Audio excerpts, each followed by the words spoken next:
Welcome into a Falcons Today Mailbag episode. We're filming it during our live show, which airs every Thursday at 5 p.m. Eastern. Nick B23 with the first question. Any update on a Trey Hendrickson trade?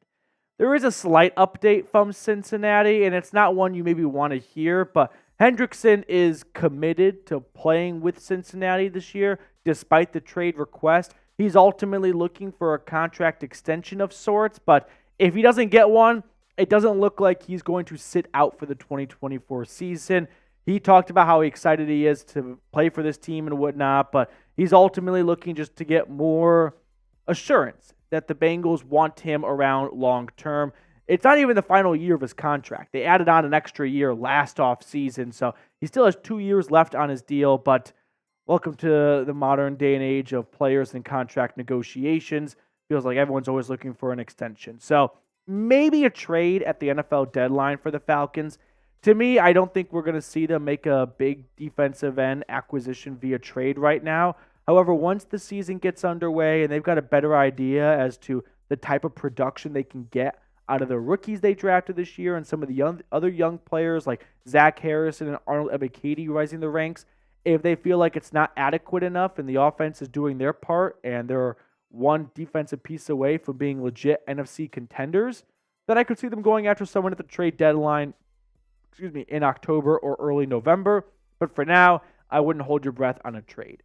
Now, do you guys think the Falcons need to add another edge rusher? I know there's been a lot of just overall half glass full thinking, and hey, I don't mind that. I'm usually a part of that gang too when it comes to some of these young up and coming pass rushers, but I think it's dangerous to fall victim to the boredom of the offseason where you just kind of wishful thinking everyone into having a great season when that doesn't always happen. Grand Limousine with a $20 super chat. Appreciate you, Grand Limousine. Watch for the Cousins-Pitts connection. So far through OTAs, Kirk Cousins and Kyle Pitts have had an awesome connection and tandem growing, and I don't want to jinx anything because we know I have a bad record of that, so maybe I'll just say the opposite. I am going to say the opposite. I think Kyle Pitts is going to have the worst season any tight end has ever had in the history of the National Football League. You're welcome. I did everyone a favor. But Kyle Pitts comes off, a bit of a disappointing year, and you can attribute some of the disappointments to a handful of factors. Spotty quarterback play, Ritter, Heineke, Mariota, the end of Matt Ryan. Also, I think some of it has to be put on Kyle Pitts' plate and probably the type of usage and role Arthur Smith's offense had for him. But if you're looking for something to get you through the dog days of the offseason, the Kyle Pitts and Kirk Cousins highlights, they're awesome. Anthony Pascal, the $10 super chat. Appreciate you, Anthony. If the Falcons sign Justin Simmons, could him and Jesse Bates have double-digit interceptions each? Did the research for this question from Anthony. Last time two players on the same team in the same season had 10 or more interceptions, 1966. Bobby Hunt and Johnny Robinson with 10 picks each. So I hate to be the bearer of bad news. I don't see that streak ending. It's like some of those old Cy Young baseball streaks. That one probably is going to stay for a long time. So I'll say no. But Justin Simmons is the NFL interceptions leader since 2016. Bates was awesome last year. Remember all the takeaways he had to begin the 2023 season. I honestly think that if these two guys play together, they could combine for 14 picks. And that's definitely on the high end, right? That's probably a little bit overzealous, but why not? It's off-season mode. Robert Champion, next one up. I think Zach Harrison in line for a breakout year. Go Buckeyes. But which Falcons will be breakout stars this year? The easy-ish answer, maybe not easy-ish, easy answer is like Bijan Robinson. Slightly easier or slightly harder answer would be Arnold Ebiketie. He's going to have a bigger role now that Bud Dupree and Calais Campbell are gone. They're going to be leaning on Ebiketie a lot more to deliver some pass rushing help. So he had 6 sacks a season ago, and not a limited role by any means, but he'll have more snaps and more just true pass rushing sets this upcoming season. So I'll go with the now third-year second-round pick out of Penn State. Before we look at the rest of the questions on today's show, if you want to get yourself this Falcons t-shirt combo, they're on sale right now at chatsports.com/Falcons combo. I put that link for everyone in the comments and description of today's video. Don't wait though, because these sales can kind of come and go at Fanatics. So if you put it off, you could be paying full price in a little bit. But chatsports.com/Falcons combo. You're not getting just one shirt. You're getting two shirts, and they're 25% off. William, what's up, dude? Do you think Ray Ray McCloud will get kick return touchdown, or are we getting a lot more missed catches?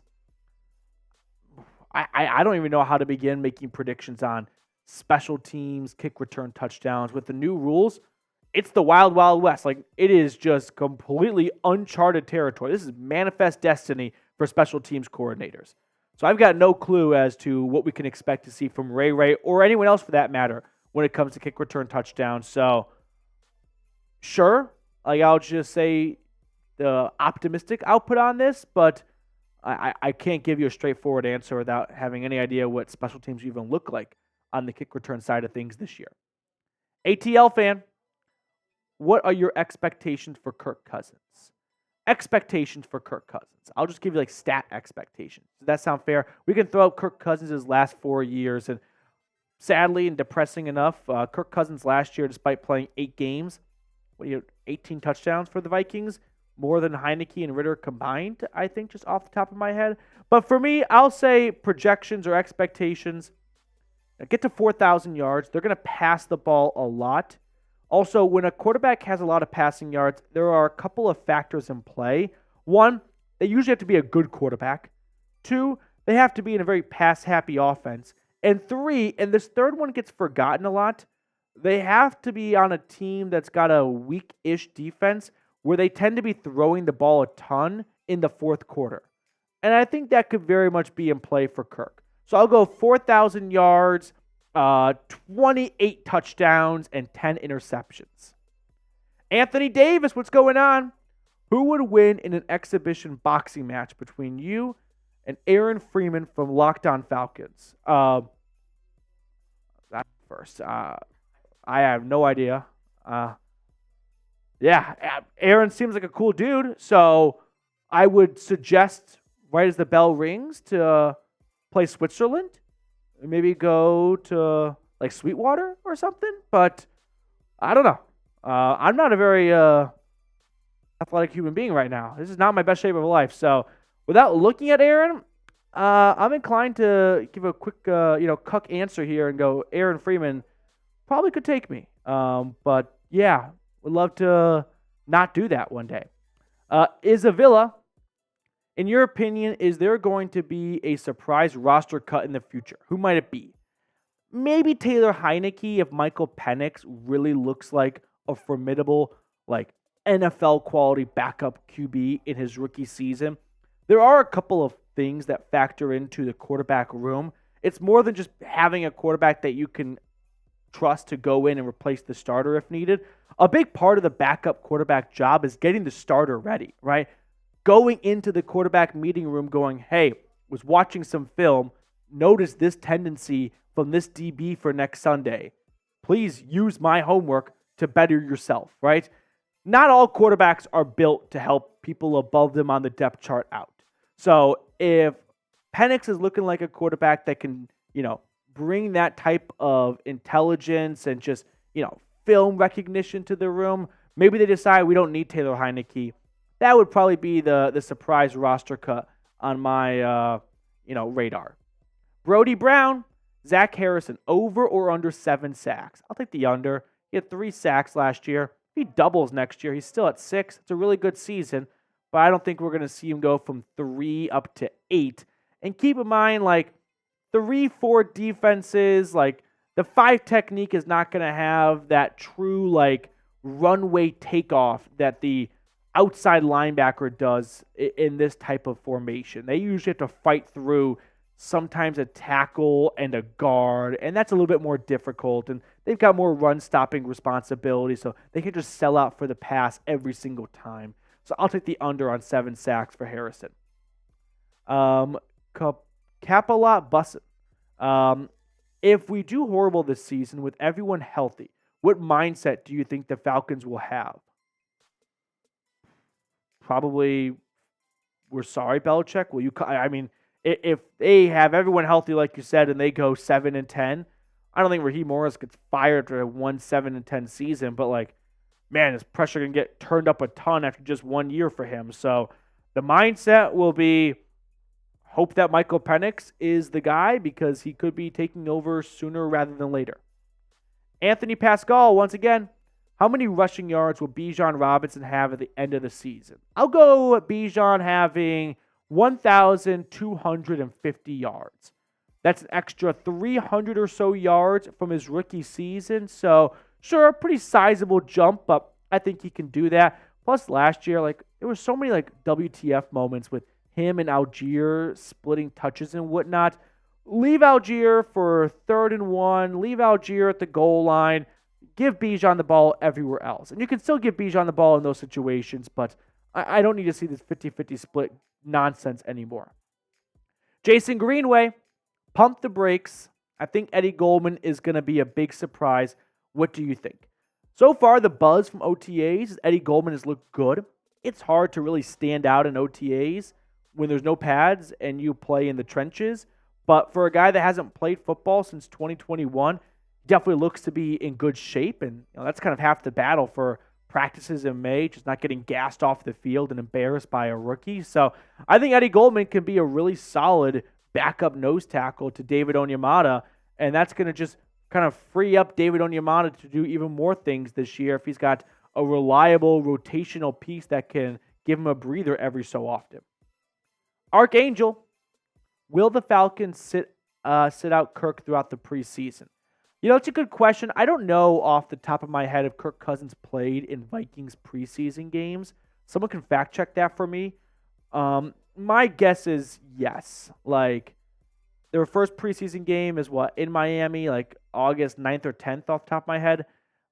We're not going to see him the first preseason game, that's for sure. We'll probably see a lot of Penix and Heineke. I don't think we'll see. Maybe we'll see Cousins for the first quarter of the final preseason game, but that is only if he is 100% cleared from his Achilles injury. If he's not even really all that cleared, unlikely to see him. Colin, do you have an answer? So Kirk has not played the last 2 preseasons for the Vikings. Okay, so different team. Raheem Morris could have a different outlook on preseason football than Kevin O'Connell did, but I don't think we'll see Kirk Cousins the first 2 preseason games. River Page, Petey, favorite game day food? Ooh, good question. Let me answer this with what I like to get at a stadium. I feel like that's a pretty narrowed in look. I always have a rule in life. If they have a corn dog, you don't pass on it. Corn dogs are the most underappreciated food item in this entire world. Love the chicken tender basket because you get fries with it. It's good value, whereas a lot of other food baskets, you have to add on fries to it. And thankfully, Arthur Blank does not charge an arm and a leg for food, but the rest of the world does. So, favorite game day food? I'm going to go with corn dog, but those are tough to find sometimes. Love a good chicken tender basket. If I'm at a baseball game, have to get peanuts. The mouth. Will the O-line be effective this year? Why wouldn't it be? It's a really good offensive line.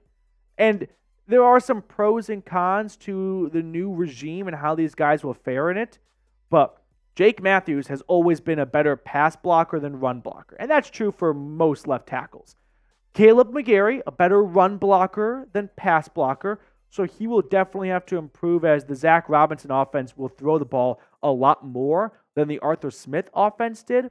But I still think this offensive line, it's going to be top 5. And if it slips out of the top 5, it'll be very close to 6 or 7.